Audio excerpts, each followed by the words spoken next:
This is Mexico City. Confession, we had no idea what to expect in Mexico.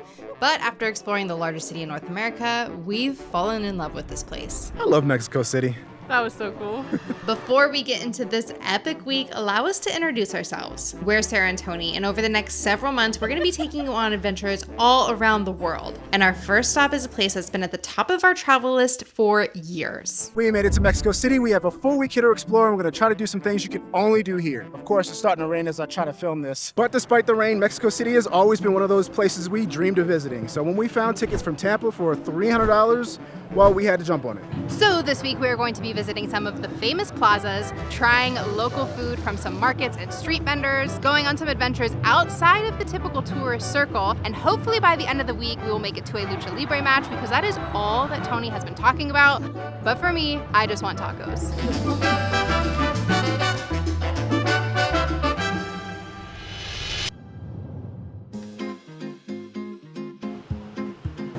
Here we go. We have barely touched down in Mexico before, and neither one of us has been to Mexico City, so I am super excited for this trip. Of course, we gotta get there first, but a couple of short flights shouldn't be much of an issue.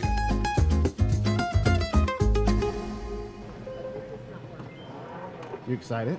I am very excited. Do you want to hear my Spanish? Yeah, let's hear it. Yo quiero tacos y yo quiero cervezas. I have, That's all. Hola, ¿dónde está? Hola, puedo. Bienvenidos. Welcome. We're currently boarding our plane to Mexico City. I think it's about a 4-hour flight, which isn't as bad as I thought it would be, but I'm really excited. This should be a lot of fun. I don't know. I have indigestion. We'll cut that out. No, you won't. I know you. You're not going to cut it out. Welcome to Mexico City. En nombre de tripulación y todos los empleados de American Airlines, es eso que habla con Pilots did an excellent job, but that was a bit rough on the last end of that. At one point, the wind literally took us and blew us to the left about 3 feet or so. Camera's not going to do it any justice, but that was wild. Okay, we have a car waiting for us, and we still have to go through immigration and get our bags before we can finally see Mexico City. Last bag out. Hola. But I don't know if there's anything more energizing than taking in all the sights of a place you've never been to before. Naturally, our excitement is running high, but it's gonna take us 15 minutes to get to our homestay, where we'll meet our host who we've been texting back and forth.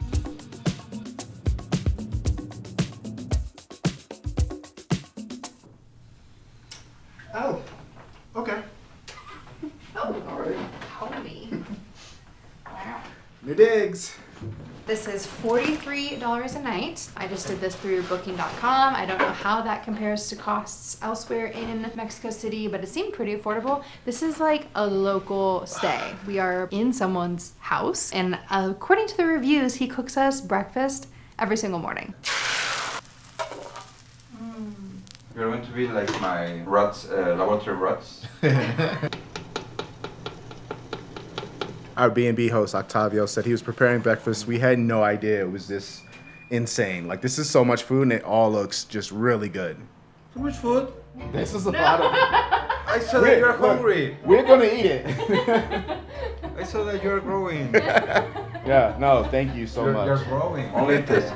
Okay.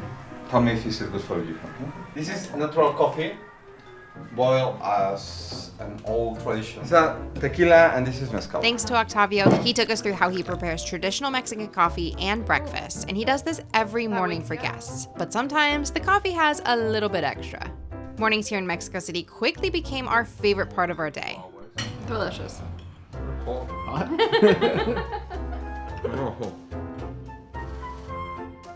Despite what he says, that is a lot of food. So much food. We both had to take a nap afterwards. It's kind of embarrassing. But we're out and about, and I think we're gonna shift gears a little bit because he gave us a ton of recommendations. We still have our goals for this video, but hearing him talking so passionately about Mexico City, I think it'll be fun to hit a couple of places that he recommended on his travel list. Here. Now, allegedly, Mexico City has 2 of the longest cable car lines in the world. I'm not sure how this isn't more well known or talked about, but we're gonna try and ride cable car line 2 because I think that's the longer of the 2. Tony's ordering us an Uber, so let's go see what this is all about.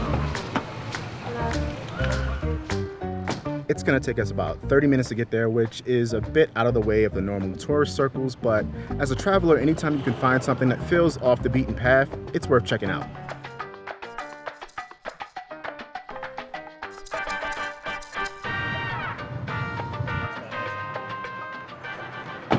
Buenos tardes. Now I think it's important to mention that this is truly just a mode of public transportation, not an intentional tourist attraction.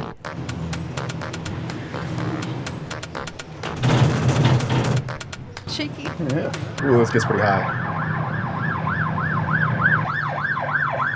It's a great view, though. I hate the sound of the wind blowing. That's the worst part.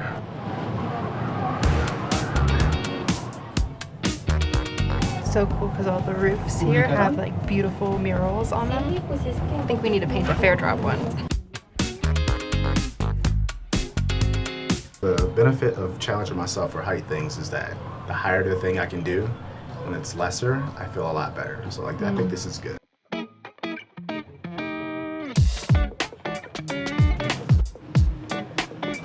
Okay, so we had to switch cars. Now we're in a different car, and I think we're gonna go a little bit further up. We actually got to chatting with a local on our ride who said he loved seeing our perspective while on the cable bus because it's just such a normal part of his daily commute, and we were so overly giddy and excited to be cruising above the city. I wonder if Angela Davis knows her face is on a rooftop in Mexico City.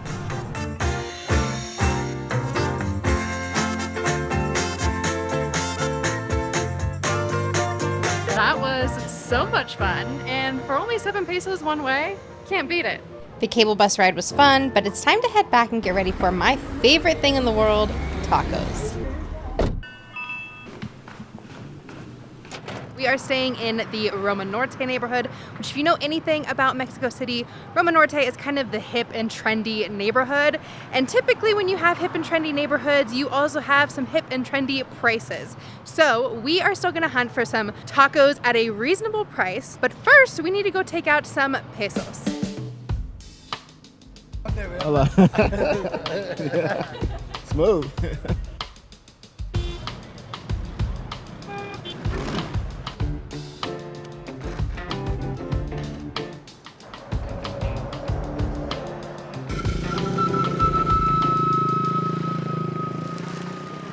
We found this taco spot just a few blocks from where we're staying. Just going off the smell alone, I think we hit the jackpot.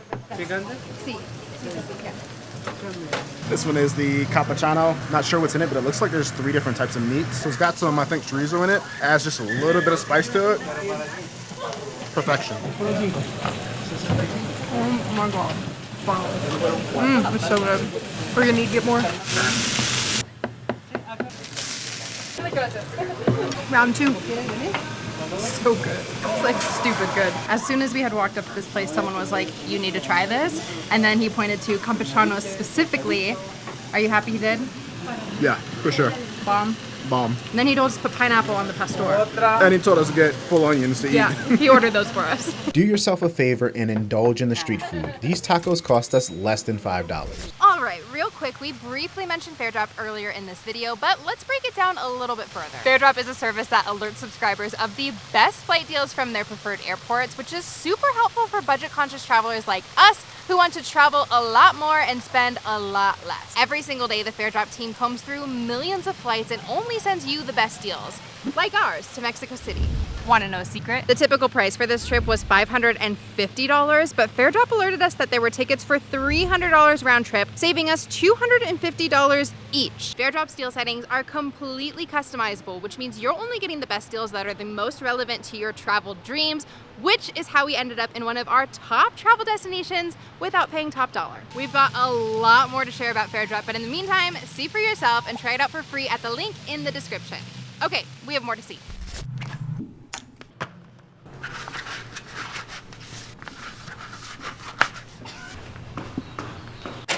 So we are headed to El Centro, which is essentially the historic center of Mexico City, and I think it'll be a really great place to start out any Mexico City trip. But that's not the main reason we're going there. We are going to a market called Mercado San Juan, and they have a more interesting style of food and vendors there. Fair warning, it's not for the squeamish. Bugs. And here we have some cricket, chicatana ant, growfish. The growfish is like a shrimp from the river. This comil, it's a bug that feeds from the leaves of the mesquite. And this is cocopache. It's a bug that feeds from the mesquite too, but it feeds from the roots. This cricket, it's completely dry because everything is baked, you know? Only a little bit salty, and that's it. A little It's salty. very different. A lot of protein. Oh, Yes. like sunflower seed. So Mercado San Juan is separated into two different markets. The first market's kind of traditional vegetables, those kind of vendors. Then the second market has all the exotic meats. You can find the insects, the scorpions, and they have lion meat and buffalo meat and crocodile meat and ostrich meat and all these kind of crazy meats. I don't know if we're going to be that adventurous. I think I might stick to trying some insects and maybe buffalo meat because I've had that before. The most giant salad I've ever seen in my life. Parmesan, looks like feta, and I don't know what that is. Rich and coconut. All right, so the only ostrich meat I've ever had is in jerky. Never had it just like as a slab of meat before. I've had crocodile, so I think I'm not being super adventurous, but we'll give it a shot. Tastes like beef. No, it tastes like beef. It tastes like flank steak. Now for the crocodile meat. Tastes more like fish, but like maybe a little heavier than fish, but like that fishy flavor almost. Could go with the sauce. Well, what was supposed to be a nice casual lunch has very quickly turned into like a 5-course meal because he just keeps coming up, bringing us new dishes. It's on the house. It's on the house. So we have had a meat and cheese plate. We've had our entrees. We have had like a bread with prosciutto on it. And now he just brought us a dessert. Incredible. Oh, big bite. Our waiter Daniel is born and raised in Mexico City. He's been incredibly helpful, but he told us that he actually learned English from watching the TV show Shameless, which is so cool. Oh, and did we mention our meal also came with sangria? All of this food set us back 380 pesos. And now onto something even more adventurous. Scorpion-infused mezcal. Yep, we're gonna drink that.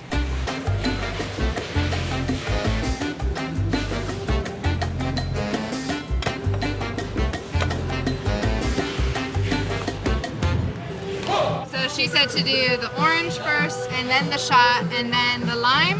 I'm so scared.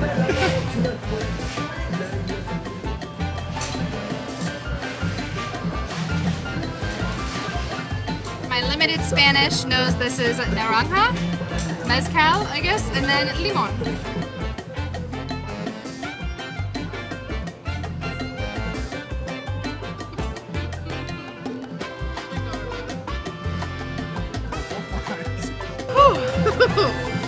Yep. It is 1 p.m. everybody. Oh my god. My college mascot. We're very close. I don't know if it's the same. Go Gooey Ducks. Still the weirdest creature I've ever seen.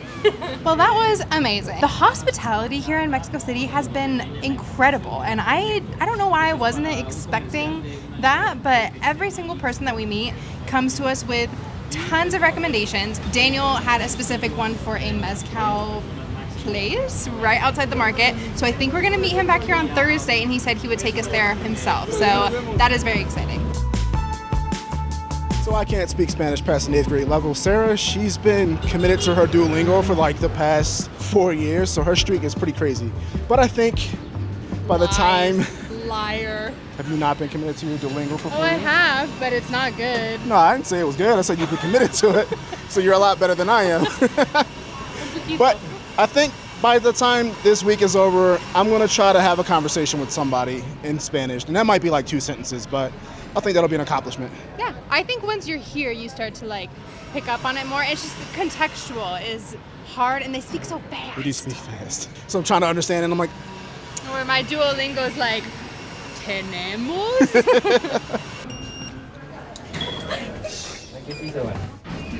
When you get to El Centro and you want to get the best view of Palacio de Bellas Artes, in order to do that, we have to go up in a Sears. So there is an observation deck right next door that costs 200 pesos per person, but Octavio gave us a little bit of a travel hack, and if you go to the 8th floor of the Sears, there's this little cafe with a beautiful view, and we just got 1 coffee for the 2 of us, and it was 50 pesos, so we saved a lot of pesos.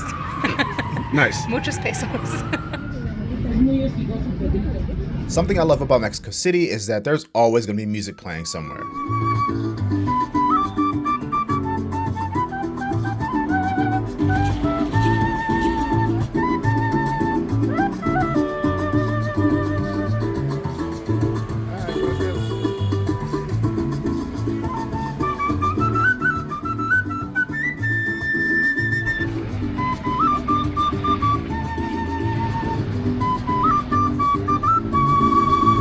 just walking to our next destination, which is a biblioteca. And one of the greatest things about travel, especially in walkable cities, is that you can just take little detours onto whatever street looks the most interesting. And that's where we are now. This street is absolutely gorgeous. The buildings are colorful. There's palm trees lining these streets, and there's statues everywhere.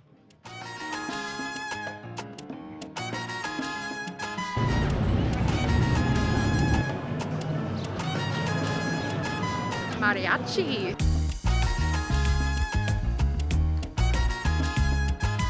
It seems like this area is where all the mariachi bands hang out. I don't know if that's a normal thing, but the music is everywhere and it's lively. This is the plaza if you want to see live mariachi bands in Mexico City. This is the spot to go. I had no idea. No idea. Just stumbled into it. Then I Googled. But here you go. There you go. It's like a book I read in childhood of a man who like stacks hats, and you see all these hats that are stacked, and it reminded me of that. I guess more caps for sale. Well, we didn't make it to the library because we spent all our time watching the mariachi bands. This trip has been so fun this far, and I have a feeling it's only going to get better.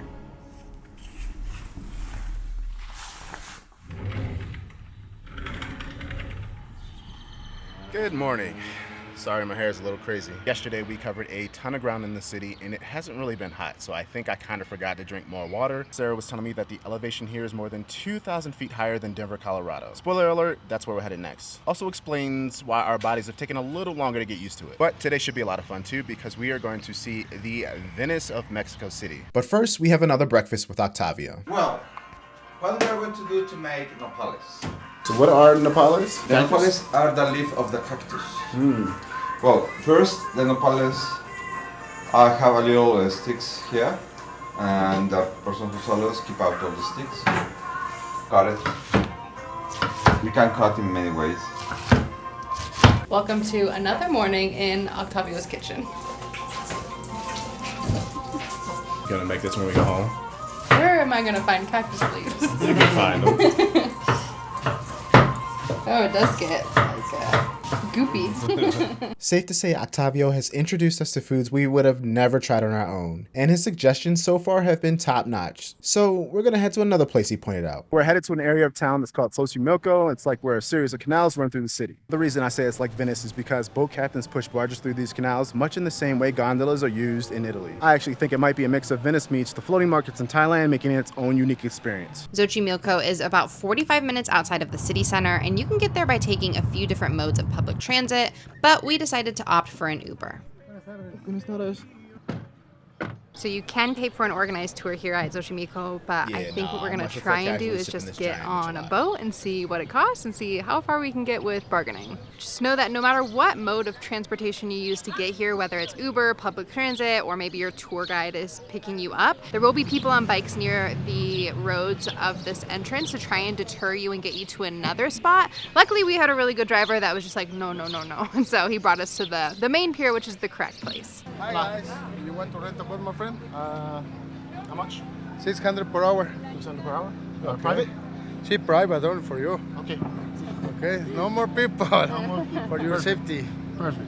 Okay, how many time? Hour or two. 1 hour, 2 hours, 2 hours, okay? Good way.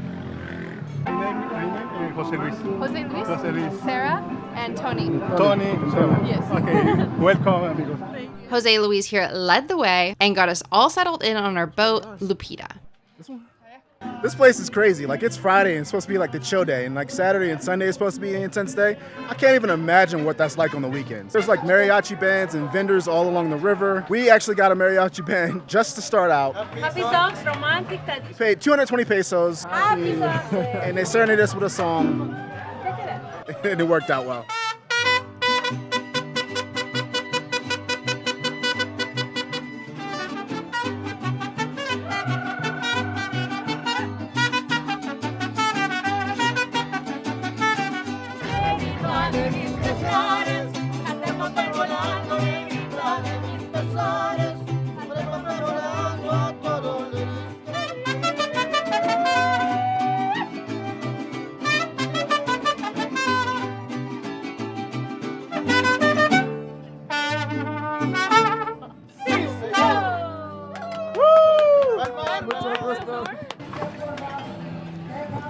So big. Ah, it's sticky. Now's the time I admit I don't fully know what a michelada is. There's beer in it. I saw them pour Tecate and something else. It's like, it's a Bloody Mary with beer. This is my guy. I got this, my guy. Good for a whole week. So we got a boat for 2 hours. It's 600 pesos per hour. So we did 2 hours, so 1,200 pesos. Tony will put how much that is in US dollars on the screen. One thing to mention is that price is per boat, not per person. So if you're here with like a group of friends, you can split that 600 pesos per hour. I think you can also go like 6 hours to go to the Doll Island, which is right up my alley with creepy things, but I don't think Tony likes creepy things very much.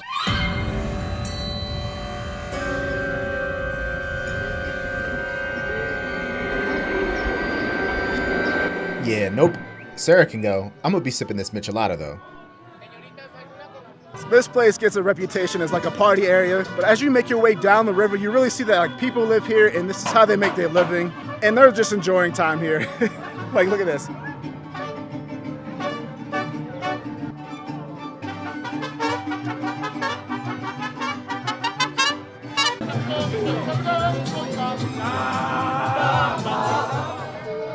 It's a lot deeper than I thought it would be. Oh. How do you do this, man? Es difícil para ti? No, para mí ya No.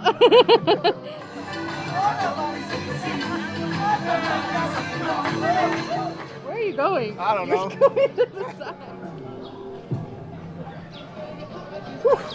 It's a workout, dude. Getting the hang of it.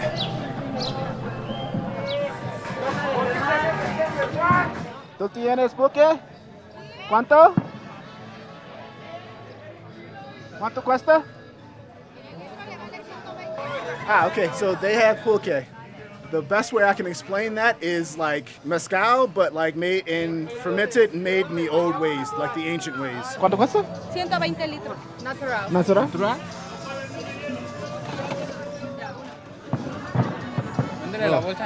It's huge. Why is everything huge? It is big. You want to try first? Yeah.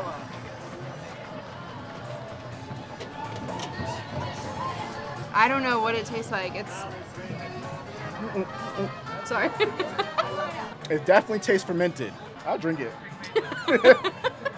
It's just the initial taste, and after that, I don't it's think like, the okay. taste is bad at all. It tastes like something I've had before. Problem is my Spanish is really bad with numbers, so I just give them a big bill, hoping that they'll like give me the correct change.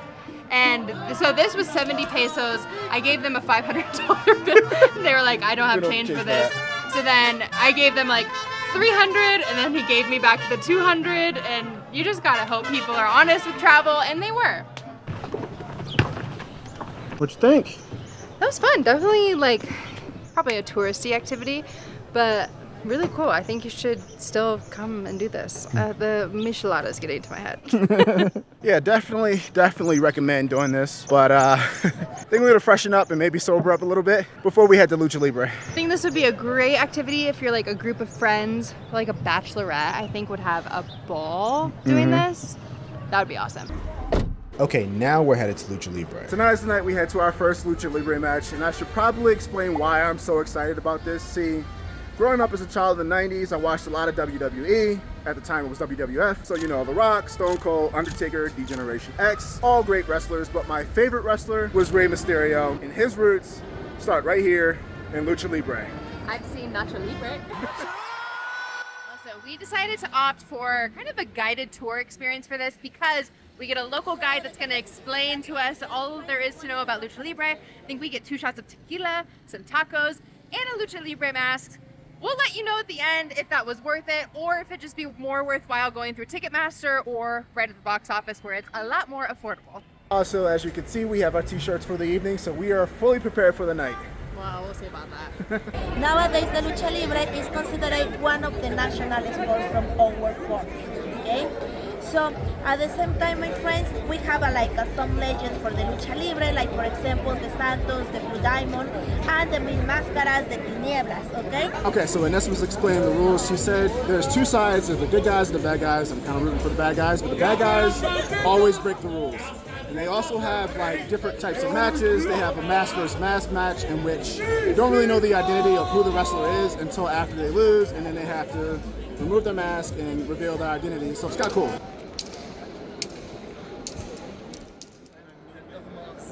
I don't know what wrestling hands are.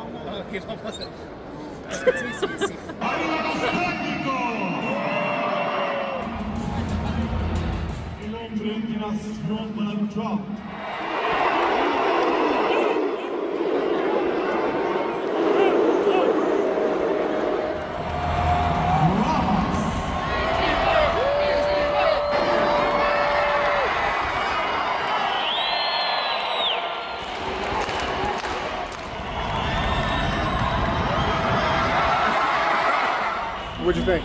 By the end, I was into it. When it started, I was like, man, this looks really fake. I was like not into it at all. But then, like, as the rounds got better, I think the performance got better too. And by the end, the acrobats were like super cool. What are your thoughts on paying for the tour? Not worth it. Yeah.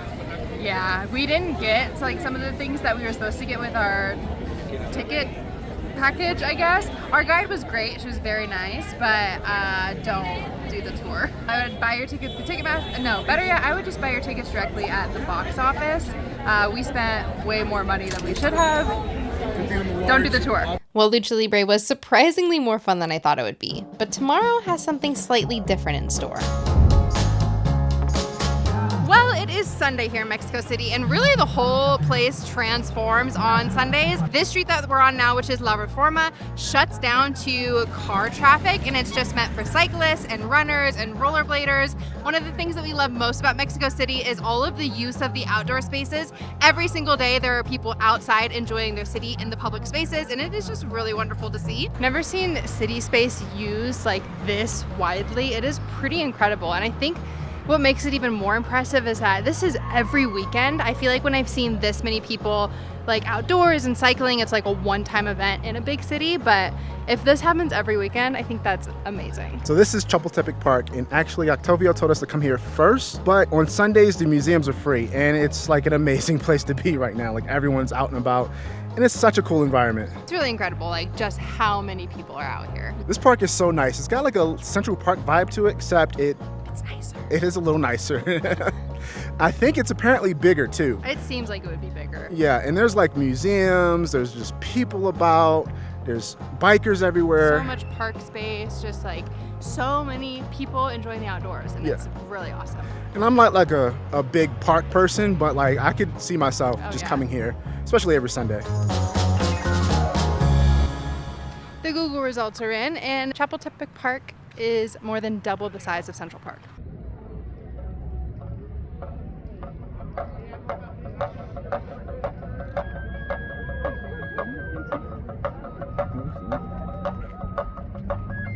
Look. I have no idea what this ceremony is. You could see when they were at the top, the pole was just wobbling like this, and they were just tying off to the ropes, and then they just went backwards and started spinning around upside down. This guy is playing the drum, or whatever the instrument is, upside down the whole way down. This is insane. Look, he fell asleep. Oh, he woke up. I love Mexico City. That was so cool. Just finished up at the Anthropology Museum, and we probably breezed through like half of it just because it is so huge and there's so much to see. There were some displays that were in English as well, but a lot of it was in Spanish, so we couldn't really read what we were looking at. Twins! But it was still very cool to wander through. I think my favorite exhibit was like all of the Mayan stone carvings. That was awesome. But we gave you a little bit of false information because it is free on Sundays, but I think only to residents of Mexico. So we had to pay 95 pesos each, which is not a big deal at all. It's like less than $6 per person, so still definitely worth it. If you want to bring a camera in, it is an extra 190 pesos, so we just vlogged that on our phones. I said this earlier, but I'm gonna say it again. I love Mexico City. I think when something is at the top of your list for so long, anticipation can be running high, and this blew everything out of the water. The food is probably the best food we've ever had on our travels. It is beautiful, it is an accessible city, and of course, I see FareDrop deals in Mexico City all the time, so keep your eye out. All the Mexicans are so friendly. This is one thing that happens. Always are going to help you. You say, güerita, you need something. I'm going to go. Garibaldi? This one is the Chapachano? Nope. Chop.